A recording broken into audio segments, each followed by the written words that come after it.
Well, hello, Craftinistas. I'm back with another project. I'm here in my garage and I want to apologize for my shaky film, but we still got the job done. So I started with this plaid wood plaques. I picked these up at Walmart. I picked up two, made one for myself, and then I made one for a friend. I started in the garage because I wanted to air out. I knew I was going to have to air out my paint. These folk art paints I wanted to recommend. They look good on wood and you don't have to air them out. They're just regular acrylic paint. But I decided to work with this stain here. I've used this on another project and I thought that I would just go out in the garage and work with that since it does have to air out. I wouldn't recommend using it in the wintertime unless you just don't have a timeline on your project. It took forever for it to dry and the smell. So it was good that I started this time out in the garage. But I just went on and took a brush and started putting down the stain and laying it against, just brushing it on with the wood and seeing how it was going to seep in and how the wood was the paint was going to take on the wood. So then once I got that down, I went on and took my gloves, work gloves here, and a clean cloth and kind of took off the excess stain and once I was done with that, I let that dry, and then you could see in the corner there, I went on and touched up my corners. But this is what I ended up with at the end. Like I said, I had to let that dry for a while. It was a few days, but normally it wouldn't take that long. So if you're in the summertime, it's best to work with the stain then. But I love how beautiful it looks. So I want to work with the stain. You can see it just takes up the imperfections and everything in the wood. And I love how that turned out. So then I worked with some fat quarters here. These I had in my stash. I was looking at some at Walmart. I wanted to do a home decor one for the living room. I wanted to use a gray, but I decided I would do one for my room and then one, my craft room, and then one for a friend. So I used what I had in my stash here. So when you unfold these, they have like four lines in here. So I just decided to do them long ways and cut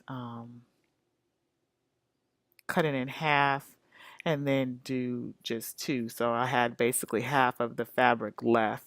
So basically I'm just going to cut up one square at one time all the way up and I'm left with this strip. Then I'm going to take some fabric tack here, and it really doesn't matter with the rough edges because I'm just going to fold those over and glue, attach those down so that you won't see the rough edges, and it doesn't matter about whether it being even or not because the fabric is going to end up getting stretched. So it's the perfect fabric for someone like the perfect project for someone like me who really doesn't sew, and it's quick and easy. So now that I've got my fabric stretched here, you can see that it really doesn't matter how it turned out, but I just wanted to clean up those edges, so I folded them in and secure them down good with the glue. So now to attach them on the back, I could just cut it all off and proceed about, a half inch or so in from the top. But I wanted to go ahead and put it all the way down. That way, if I decided I didn't like it or I wanted to change it, um, make another fold in there, I can always do that. And there's plenty of fabric for that. Um, so here to make my pleats, I was just playing around with it, and then I ended up using glue dots. So I used the glue dots to temporarily secure it, and then if needed, I can just take my glue gun and permanently put it in there. But those glue dots were the trick to help me get the pleats that I wanted. in my fabric. So once I got my pleats in and I've got both sides tacked, I'm ready to put in um, the middle. Here I'm looking through my stash of big flowers and or the flat flowers that I have, and I found one that would work here. I wanted to work with something that didn't have too much bling in it, something that was just kind of muted and still pretty. Of course, you know, the blingy one had to go to me, but I didn't want to crush that style for my friend. So here I am securing the back and tacking that down with my stapler gun here. And I fold it over the corners just to give it a nice clean edge. And then the same thing here, I'm just working with those pleats. And I wanted to give it that same look in the middle of the cross. So I'm doing the same thing, just taking my glue dots here, scrunching up the middle and just working with it. I use the glue dots because they can be taken off and it's not permanent. You can get it the shape that I want, and then I could permanently use the glue gun if needed.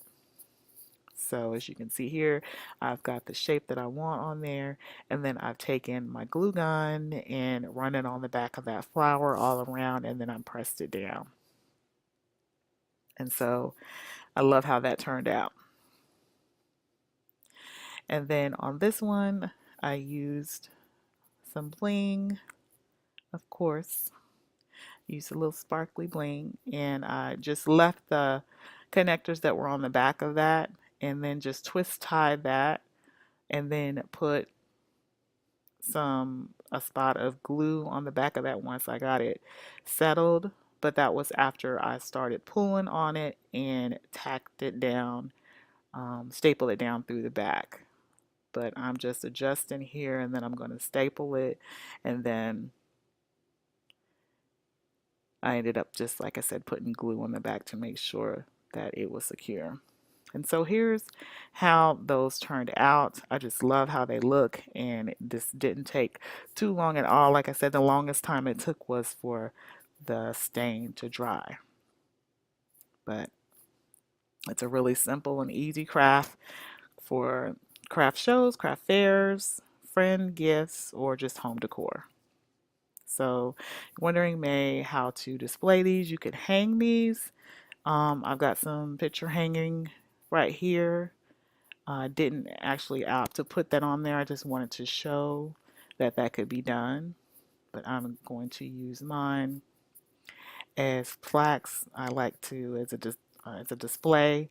I like to put things out, and you know, sometimes you change for seasons.